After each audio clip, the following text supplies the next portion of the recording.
had obviously like a good amount of craziness earlier in the season. Yeah. With teams sort of things not going as planned, but then it hit playoffs in the LPL and absolute shenanigans were afoot. So yeah, so they're trying to, you know, take inspiration from that and saying, you know, we could do that too, bro. Yeah, that's what they're hoping for. So we'll see how things change, as it's always hard to predict. We're going into playoffs, so there's a lot of pressure on these teams. It's a best of 5, it's the first series. We've obviously hit a new patch, so expectation is some things will change, but I don't know how much these teams are willing to throw everything out when it is that first series, and sometimes things take a little bit longer to be figured out, and they might just end up sticking to a little bit of what they know. So far, we're looking at the bans, and not too much has changed up. I will say, Orianna, Cassiopeia still open and available, and Karma still being banned despite a lot of those nerfs towards Enchanter atomization. Yeah. Still seeing that sort of prio on her being banned, even though she's kind of fallen off in terms of the ban prioritization even before this patch. Yeah. So, and those mid laners got a slight buff with the mid quests as well. So, could see them taking over the games even more than they already do. Still have a lot of stuff up and available, but as second pick, they're going to leave 3 really strong picks. Orianna, Cassiopeia, Rumble available. Yeah. So, looking like they want to trade some of those. The Ezreal ban away from Teddy makes sense. A lot of targeted bans towards Teddy and Gideon on the side of Hanjin Brion. They give the Orianna over to Roma here. We have seen Showmaker willing to give over some of these strong mid laners and bring out some of his specifically prepared counters. I wonder if he's willing to do so again here, if he has anything prepared. But it looks like he's just going to go for the Victor. We have seen the Victor pretty popular into the Orianna, has a good lane into her. And taking the Jarvan away, denying that. There's no Ezreal as well to play into it, but no Jarvan Orianna to play as a combo. Now for Hanjin Brion, they're going to look towards the Neferi. And we'll take that. Obviously, you can just disengage from the Jarvan pretty easily. Rumble going to come through as well. For the side of D+ here, it could just go the Galio in this situation. Yeah, you can go Galio, you can go Cassante. I think those picks definitely fit him. I don't want to see any more, you know, flanking veins, please. So just pick a tank that can deal with the Rumble and we'll be good. Or instead, no, it's just going to be Cassante. Okay, so I'm not altogether too surprised, but things looking pretty much the same as last patch, especially that first series in these best of 5s, not too much changes. But Ox, we had so many changes for the bot lane. Surely we're going to get some new stuff there. Well, we'll see. I definitely think there's a lot of picks, particularly on the side of Hanjin Brion, that would love some setup. And we obviously did see the changes trying to facilitate melee engages, so maybe an opportunity there to pick one of them. But who knows? Caitlyn ban going to come through from D+ here. It is obviously D+ who have counter pick in this situation, and the opportunity to potentially threaten there. Still a lot of those strong bot lanes available, like the Ashe Seraphine. Lucian Melio not had a look in either in this situation. Yeah, definitely a lot of focus towards the top side of the map. Ashe going to be banned away, so that takes away another strong duo. I wonder if, you know, we've seen some melee supports here and there, like Nautilus, Alistair, even Braum came out a couple of times. I feel like when I think about it, I think those picks we've already been seeing, getting this boost probably just puts them in a better spot. Like we've been seeing MF Nautilus, Jhin comboing with them. If you think about just adjusting the weighting is going to make those feel better. But as I was saying before, the fact that you have the composition of Hanjin Brion already has picks that would appreciate the setup. Like D+ comp already has a lot of setup with the Jarvan, with the Cassante. Whereas for the side of Hanjin Brion, Shockwave and Equalizer, they would love something that can set up that CC on their side.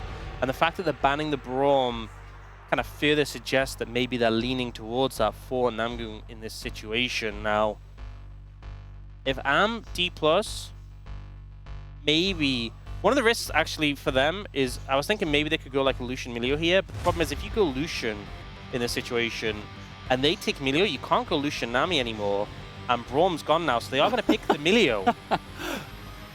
This makes sense, because you actually can't go Lucian Nami because Mandate is dead. I mean, I guess you could, but I think Nami's significantly worse with the changes to Mandate. Yeah, absolutely. And, I mean, now... I mean, there are worlds where you could try to steal away the Lucian and play some kind of weird lane, but that really does kind of hamstring you. So instead, they're just going to play Zyra Khan. Just a little bit of a throwback here for these guys. Maybe some Guardian for that Rakan. Oh, I think this is cool. He's getting his stretches in before hyper carrying. So instead of going for the Lucian Milio, because I think playing a low range carry into this composition of Hanji and Brion, it's tough. It's difficult. The Jinx Milio gives you a lot of range. Jinx often played into the Xayah, can just outrange it. No, they're going to stick to the low range. So, going to be dealing with some difficulties here, I feel like. But Smash feeling confident he can pull it off. The Zyra Khan in this situation will hold Smash accountable in some ways. You have the setup for the Orianna and the Rumble. The Xayah, not the best into the Jarvan generally, but is good against the Yunara. If she ever comes into you, you can obviously deal with her quite well. I do feel like, though, for the side of D+, they have 2 carries who are going to scale pretty well into the later stages of the game. That being said, are you going to be able to protect them is a big question. Are you able to keep them alive against the threat of like the Shockwave and the Equalizer? Shockwave Equalizer, you got Rakan as well, who can attack from a very long range with the Xayah. I also feels think like that there's so many threats, so many engaged potential. I also think that Yunara Milio just isn't that threatening of a lane. So Zyra Khan's going to be pretty comfortable and going to be able to scale up and just be a powerhouse when you get to the team fights. Yeah, so definitely preparing pretty well on their side with the Zyra Khan. That is a Teddy champ for sure. Certainly something that he can bring into the late game and try to really warp the game around himself. Also, no Fury for Gideon. Looking forward to that one here for Brion. Not a bad start for them in the draft as we hop into the Rift for game number 1.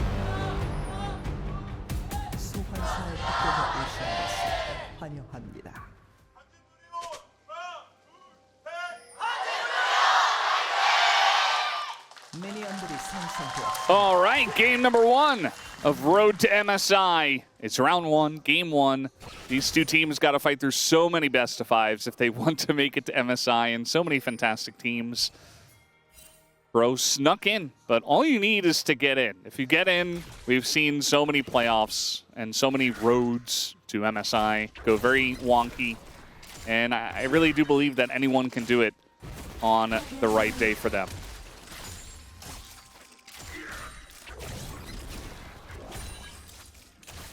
That being said, DK 3-0. My prediction was 3-1. What did you go for, Ox? I also went 3-1. I think you are right that things can definitely change. We have seen Filmmaker going for the Deathfire Touch and put some good pressure down on the level 1. Oh, Ghost used early here by Smash. And it's Exhaust by Teddy thrown down. This is kind of what we've seen a lot from the Victor, though, having a good amount of pressure in the lane. Roma already really suffering in this matchup. I mean, Roamer, we definitely know what he can do, and his return to the LCK after being subbed out for quite a while, and Loki coming in, was great. You know, we were all excited for him, but I do feel like one of his weaknesses is definitely his laning phase. Doesn't feel like he sets himself up to be in a position to carry, but he can carry very well, but needs to get through Showmaker's Victor first. I do think that when the Orianna hits level 3, definitely gets a good amount of more power, being able to have those abilities to rotate. Same thing happens with the bot lane for Zyra Khan. A lot more threat into a double-ranged bot lane. Interesting casting also. He just missed the cannon there, but he's actually looking for more damage onto Shiwu. Missed a lot of farm there, but did still get the XP, but is now very far behind in terms of CS compared to Shiu. Went for the Comet here instead of the Deathfire Touch we've been seeing a lot for the Rumble. Yeah. I mean, in terms of utilizing the change to the Arcane Comet with the range and stuff like that, you know, he's got the Harpoons, which are pretty long range, and then, of course, the Equalizer. That can get some value from that. Just good for getting some poke down, as now the bottom lane is kind of in an even spot, but it does look like Teddy and Namgung are trying to push a little bit and get in here, but instead now Gideon going to go up in the air. They're trying to turn onto Lucid as he will flash the knockup. They just want to win the fight instead and spend the flash to do that. And you can see that Smash is kind of zoning Teddy away here. In the mid lane, a battle for Prio as well, as Gideon is coming in, doing a lot of damage to Lucid already. The smite goes to Gideon, and Bro will win on the fight here for the Scuttle Crab. Looks like Career gets away as well. Yeah, little... I mean, it's not too risky because you're playing Jarvans, you can flag and drag away, but a little ambitious from Lucid to try and go for the Scuttle after being forced away and bid on that flash. So I like the fact that Bro contested that. I'm like, no, we burn your flash, you have to back off. I think, honestly, maybe Lucid should have just moved immediately to the top Scuttle, and he could have secured that, because now Gideon ends up getting both. So he's feeling really good about that situation. It's kind of how you're feeling when you have that Rakan compared to Emilio, and especially with the Neferi as well. It's very difficult for a Jarvan to play out those skirmishes and get on top of the Neferi. You can just avoid a lot of your damage and your CC. Yeah, nicely played by Bro. It does feel like a lot of our weaker teams in the LCK will kind of just overforce it on a scuttle fight, especially when they're not really in a position to do so. But Bro, very nicely playing it slowly, plus identifying that they were in a position to actually fight that. So nicely done for them. Definitely a good sign. And Romer was also able to push Showmaker out of the lane while that was all going on. So not so bad from him either. Romer doing much better now. He's gotten some levels behind him. I think just the early levels Victor is such a problem on that early prio. And doing a good amount better now in this situation. So not too much of concern. First Dragon going to be Chemtech, so feeling pretty good if you can prio that one and avoid the dreaded Chemtech Soul. Career comes in, says hello, throws in a shield. I just hate that. I hate, you know, the worst is Soraka, when like you've been trading kind of evenly and Soraka just walks in the lane and just heals them to full HP. Or the ult just to heal them. Yeah. Doesn't even show up. Bothersome. Diddley not fair. Diddley can do that too as a jungler. Yeah. I mean, now Showmaker's ahead in HP. The shockwave to clear the wave. That's what he's forced to do after the heal gank. Yeah. And he doesn't have TP, so Romer, at this point in time, is just kind of gone and not part of the fights. Now Gideon is going to be pushed out a little bit, takes a couple more autos. He's getting low. Could be potential for DK to look for this first objective of the Drake. I think they should go for it. They have prio bot, have prio mid. This is good timing. Gideon has to recall, so everything kind of coming together well. Gideon getting forced away, prio mid, and actually they're opting not to go for it. So I guess maybe if he goes back to his jungler, he can hit level 6 and then try to fight over it. But I think maybe that was the concern in this situation, is that Showmaker wanted to recall, and they thought if Gideon comes back over and they the Scuttle's going to spawn soon and Gideon can get 6 of it. I guess that's the thought process in that situation. Like, the timing wasn't quite there, and the fact they missed those 2 Scuttles earlier may have been the ultimate cost in that situation. So the consequences from earlier. Yeah. You see that Lucid took his blue and he's still not level 6, so it's going to take him a little bit more time to do that, as the storm is going to come down and even the stun going to land on a Romer. So he's essentially just pushed out a lane now. Again, still doesn't have TP, but you know, definitely good pressure from Showmaker, but they're not converting into objectives just yet. There's the knockback. Shiu, he says, you know what? Actually, never mind. I'm not going to go for the all-out. Just kidding.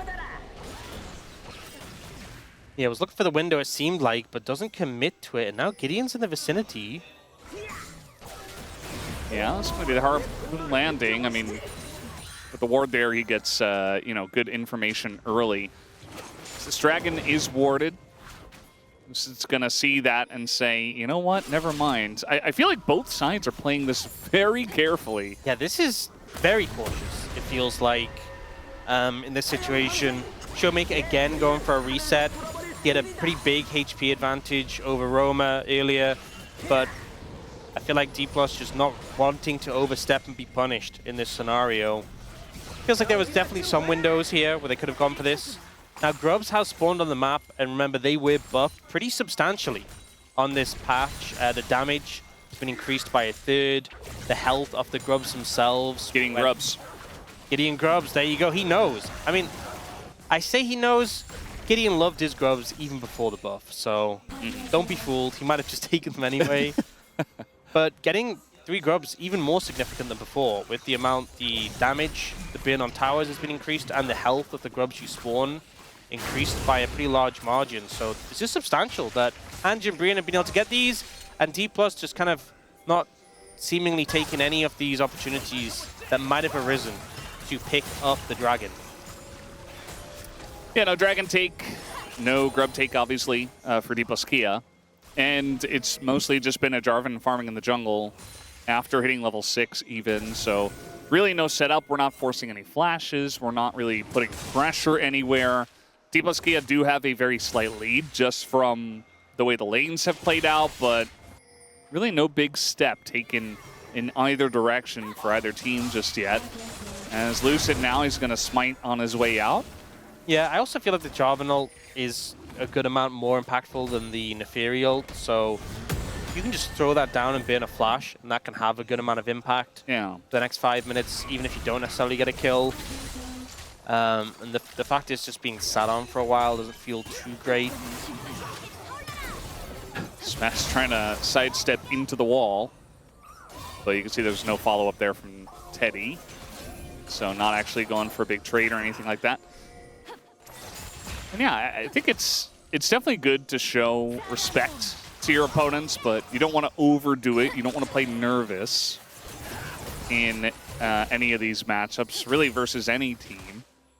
So got to be careful to not get too passive for these teams. Might be back to bro and brew territory with where we're at. I feel like we had kind of escaped that for a while.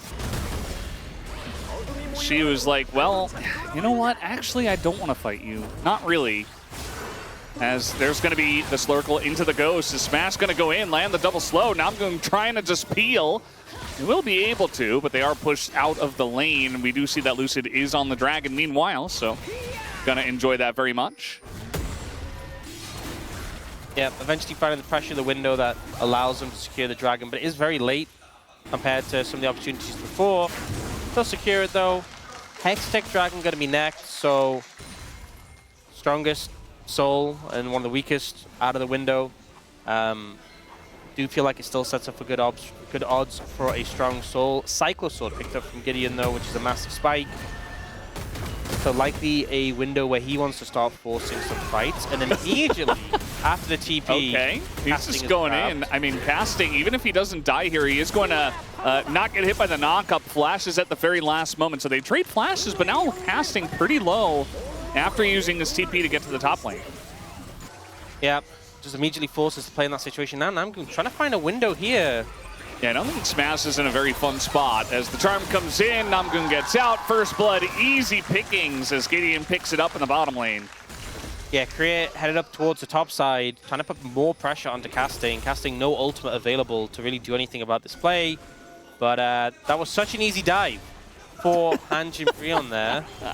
Oh, it's so annoying. Oh, God. Career, you know, your AD carry just died. Like, he was mid, he buffed up Showmaker, now he's stopping Casting's back at the second tier turret?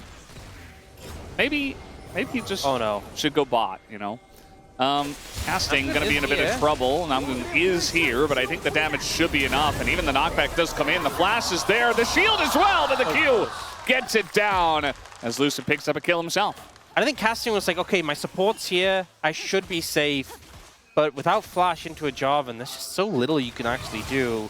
Now, though, they might look for the bot lane. Smash still has flash, though.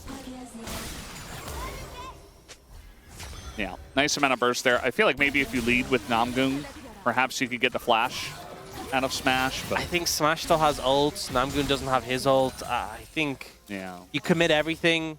Maybe you force a flash, but they're unwilling to overcommit and go that heavy. At the end of the day, we'll just chunk him out a little bit, force him back. Gold still in favor of D+ right now.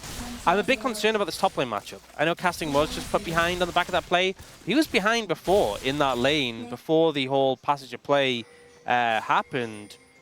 Just from like the early lane when we saw Casting trying to damage Shiwu instead of clearing the farm. And now Shiwu has hit that Koenig Rukian spike and he's about 800 gold ahead. He's just never really going to feel threatened in this top lane matchup again for the rest of the game.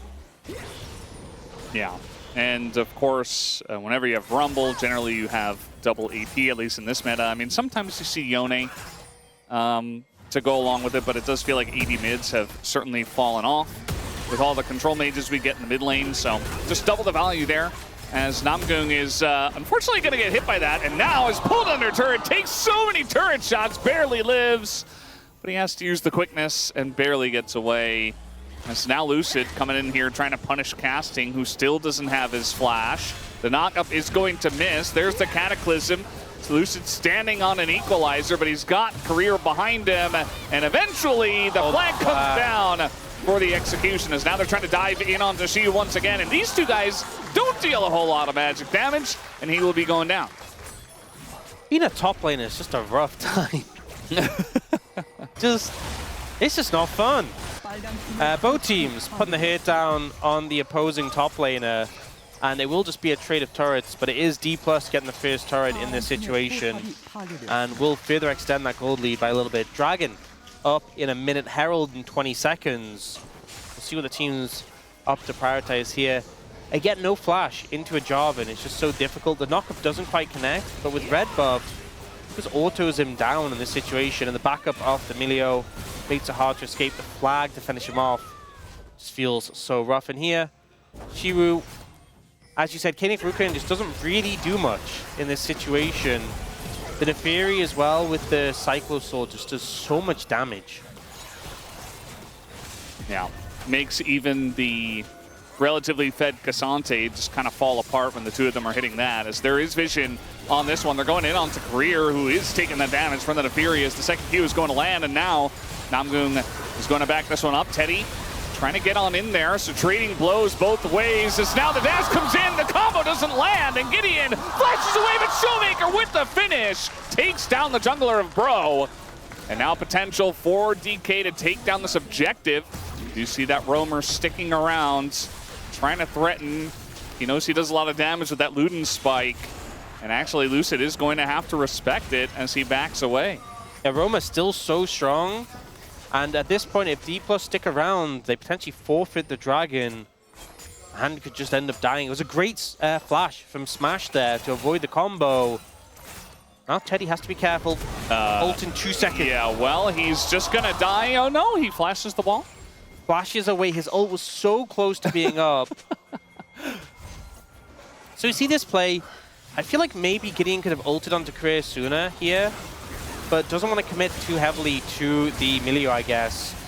But when they go for the combo onto Smash, the flash timing is just kind of impeccable. In live. See it again, though. They're going once again for the Herald. Yeah, double TP in here from Bro. So now they're trying to turn onto the Rumble. The smite goes the way of Lucid. He's looking for the flag and drag to get back in. He's going to have to Cataclysm. Doesn't pick up the eye. Finally does at the very last moment. As a big shockwave going to catch the entire bot lane of DK, but the follow-up is just not there. Teddy just arrived, as these two fights for the Herald have been very broken up. Shiyu trying to tank here in the front line, but again is being shredded apart by the AD of this composition as they go on in, but Gideon also going to fall. Couple of kills do go the way of Teddy, but now it's Smash and Showmaker leading the charge. But the mobility does come in. Teddy trying to re-challenge. A couple of feathers, and he picks up the kill. Barely taking down his AD carry opponent. Dangerous game played by Teddy, but on the knife's edge, he's able to take out Smash there. Lucid already so low on the Herald. He just basically gets sacrificed in this situation. You see the rest of D+'s focus on the casting in the meantime. And he's essentially just buying time. He does chunk out Showmaker, but the Shockwave, pretty beautiful from Roma. But Shiwu plays Bouncer to stop any follow-up from coming through. And then it's this awkward situation where Roma doesn't want to flash out the pit immediately, so they try and play a long game here. Namgoon disrupts Showmaker, and then these low health bars from Hanjin Brion, it gets very scary. Smash is healthy enough to start to push up, but we see Teddy, when the distance comes down, he thinks, I can take this. He actually didn't quite have exhaust available, and he just goes for it without the summoner spell, finds the feathers to make it work, and they manage to get back on the map and get Dragon as well. Teddy now 4-0 on this Xayah, and he has so often been the win con for this Hanjin Brion lineup, and he is once again in this game. Yeah, I mean, it's crazy the tiny angles he's finding to pick up these kills and just get himself fed. That's even before the Xayah really kind of takes off and takes over the game. So really liking it as Teddy, again, two seconds away from the Feather Storm. As they're all chasing him. The Feather Storm not going to help too much against the Cataclysm, and Teddy doesn't even bother to use it. He just says, you know what? I messed up. There's 4 of them here. There's a Rift Herald. I'm alone. I just kind of have to accept my fate. As D plus Kia, though, will enjoy the trade as they even get a charge here in the second tier. So many of the carry experiences from Teddy have been on things like the Ezreal, and it's just felt like teams haven't had the tools to answer him. But on the Xayah into the Jarvan, that Cataclysm is going to consistently be a problem for Teddy when his flash isn't available. As you said, the ultimate just isn't a great answer, and often you're just going to stay trapped in there even if you pop it. So a good move there from D+, despite the fed Xayah. It's still a 2,000 gold lead. Lucid very fed, Shiwu very fed. Shiwu is very much in no man's land. He's being chased by 3 people here, as even the charm is going to come down, the equalizer as well. Triple knock, he's trying to taxi his way over the wall. But the flash on him from Namgoon, they still don't get him low enough as he dashes under the turret. The knockup is there, and even the shield comes in to nearly save him. Makes it interesting in the 1v3, but they do get the kill. I mean, he dies, but it's kind of intimidating just how long he survived in that situation. Yeah, the 0-3 Cassante. It certainly sends a message. And they commit pretty hard to get him in this scenario.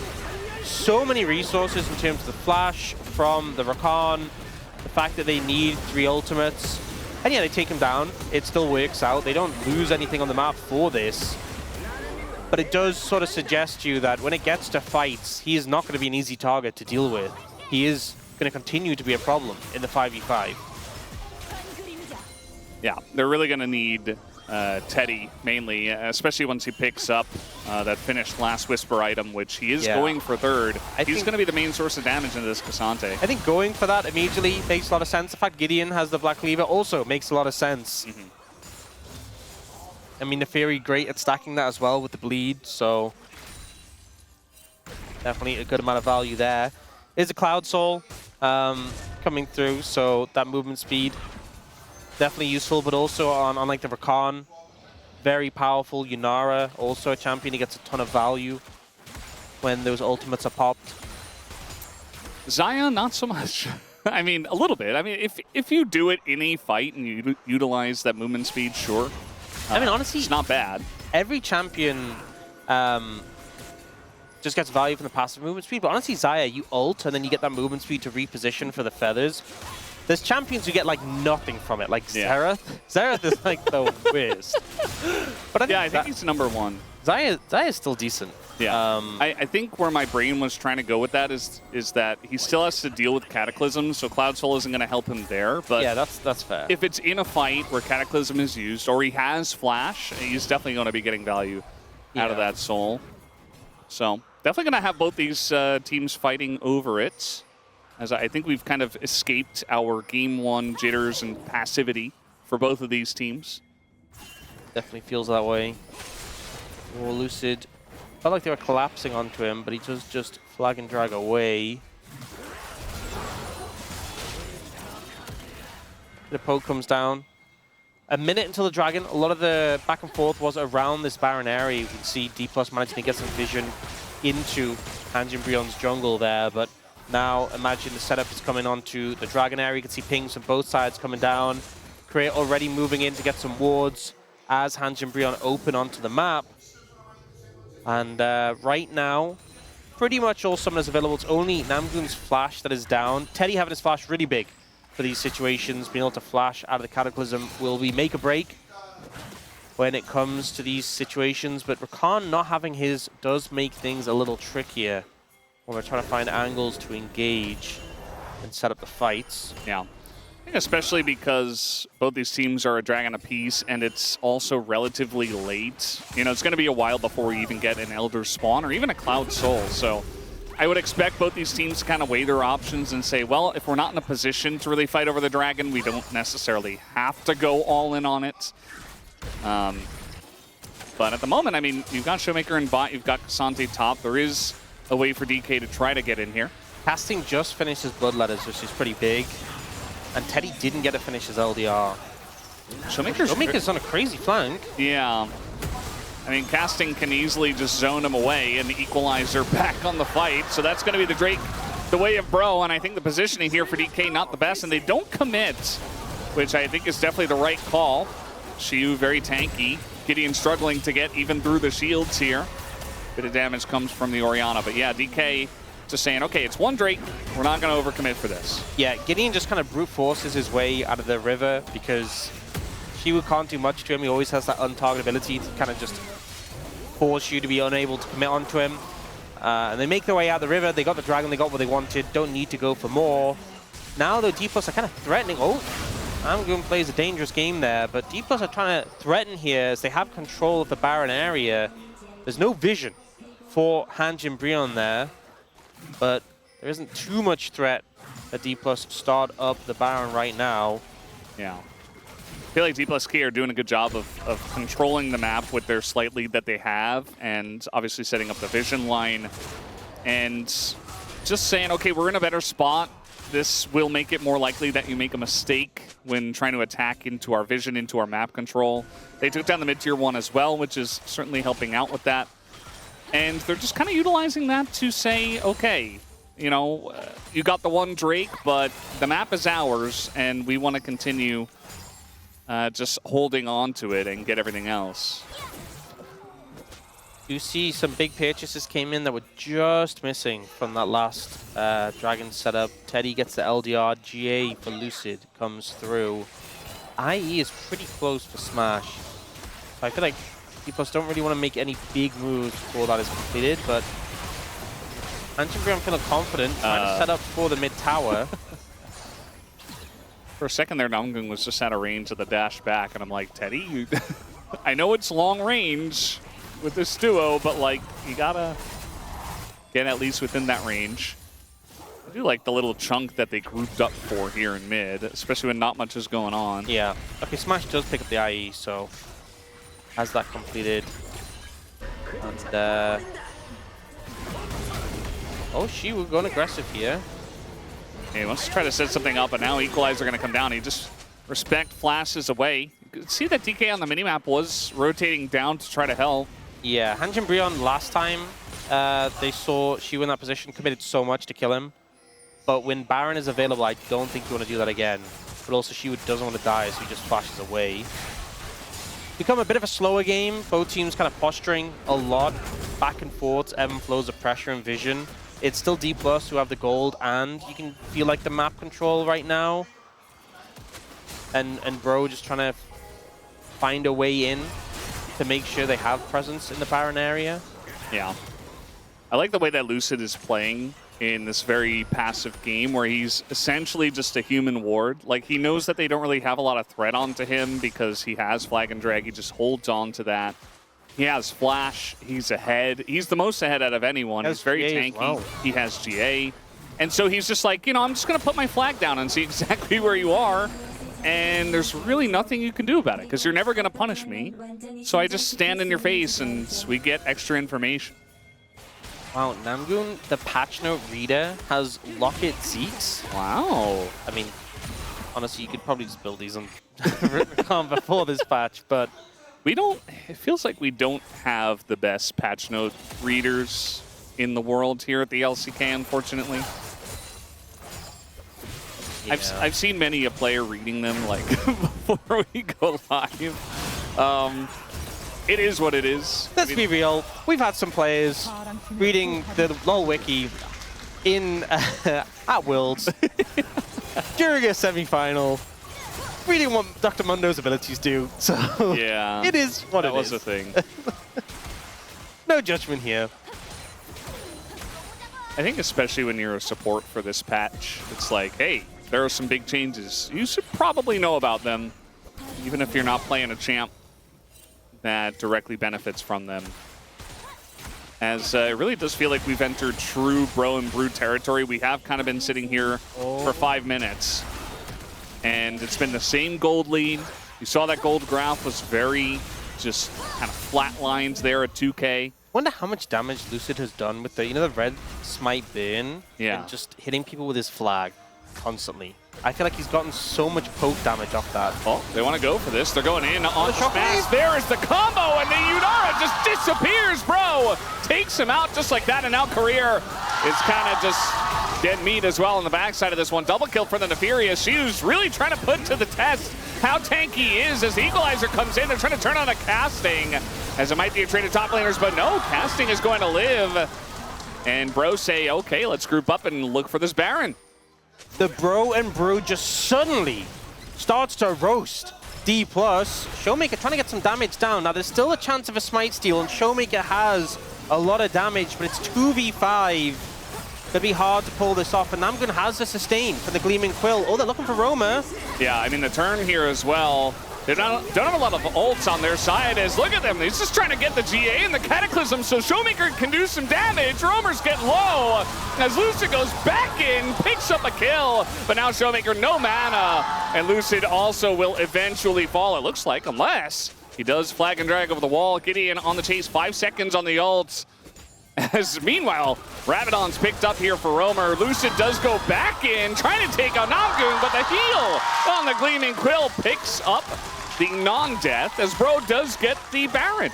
It was an ambitious play from Showmaker and Lucid, but here this engage was so good. Kind of like the Nocturne Orianna combo. Smash steps up. Last time he flashed this time he does not. The follow-up is there from Namgun. And then what I actually love about this play is Casting's ult. They know Shiwu doesn't have flash, so when he dashes away here, this Equalizer that he throws down, he just can't get out. Yeah. So he's just trapped on it. Just completely melts, ends up going down. Casting flashes away here, and it means they get 3 kills. Because you imagine, if the Cassante was here, they might have actually been able to win this fight, 3v5, with how low the health bars actually get. So it was actually very important that the Cassante died in that situation. The health bars get low. Showmaker's trying to do his best to get the damage down, but they focus him out. Lucid also trying to turn this play around. But unfortunately, the Guardian comes in. Lowered cooldown on this patch, potentially making a difference. And now Hanjin Brion finally getting a gold advantage. A significant one other than those tiny blips at 11 and 16 minutes. Yeah. And it's definitely a very nice step forward here for bro. It's still very much an open game. I do think that bro, Lucid trying to make it not so much, as Teddy just gonna take him down. Lucid saying, oh, I can still just stand right next to you, right? Nope, not anymore. Yeah, DK, I don't know what's going on now. I was about to say, like, oh, you know, maybe DK can fight back and we got a game on our hands, but no.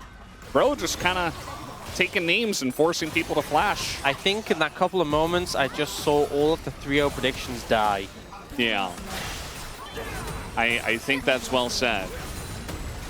I mean, D+K, they've been very unpredictable. I say that. The 3-0 D+ predictions, 3-0 bro predictions still feeling very alive. Not that we had any on our broadcast. Well, we had the fake G-Sun one. We could maybe give that one to her. As now Xiu is going to push back Namgung, but Namgung is Rakan, so doesn't really care. Big shockwave on it too, but no follow-up as they're backing away. D+ just not really handling the pressure from Hanjin Brion well. Baron power play 4,300. When we came back after the replay, there was about a 700 gold lead for Hanjin Brion, and you can look at that gold graph. Sometimes teams get Baron and They get a little bit of gold. They managed to get, you know, a couple of structures here and there. But it's like, how impactful really was it? This is an example of a situation where D+ just kind of bled out a good amount. Weren't really able to stop the flow. And Angel now have a massive advantage. There's Baron in 2.5 minutes. There's Dragon in 2 minutes 40, and it is Soul for them. Teddy also has his core items completed. 100% crit chance, has the IE, has the LDR, and by the time we get to those next objectives, he will also have GA completed. So he is extremely strong. Roma has... Oh, he has ult, so he's okay. Yeah. I mean, they're going to force the ult, but, like, Xiu also is taking a massive amount of damage. Just being chunked out by the Xayah.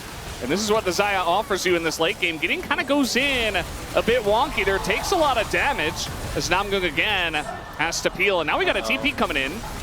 I think Casting is going to regret that one, as now this is getting very much mixed up, and DK just rolled them in the mid lane. As bro, that is not the way you win after the Baron power play. I'm lost. D+ win the game. They just, wow. They just win the game, just like that. Wow, well, I guess the 3-0 predictions are back on the menu. I really don't know what to think after this. As Gideon is going in, he's got GA. I mean, maybe he can clear a little bit, but yeah, it's just floundering as a big mistake for Bro in the mid lane.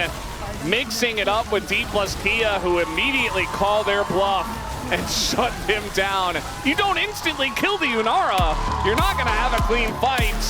We have potentially 4 more games of this. What is that goal graph? What are you supposed to take away? Look how sheer. Look how sheer that drop-off is. It is almost vertical. You can barely see any incline at all. Just absolute. It's like one of those optical illusions where it's like, no, actually it's a straight line, even though it looks like it's a little bit slanted. 다 있어? 난 없어. 공만 배울게. 공만. 자동. 이거 3. 야, 나 없어. 라카동. 텔 갈게. 위에 우리. 천천히 싸우시게. 나 별로 안 좋아. 안더 뺐는데. 봐줘야 될 것 같아. 봐봐. 타락한 노공이라 싸우시긴 한데. 괜찮아. 나다 빠졌다. 어때? 야, 보자. 천천히. 럼블부터. 럼블부터. 잡아보자. 야, 더 올 수. 야, 더 오래. 좋은데. 미드. 나이스. 끝난 거 같아. 제발. 얘들아 미드.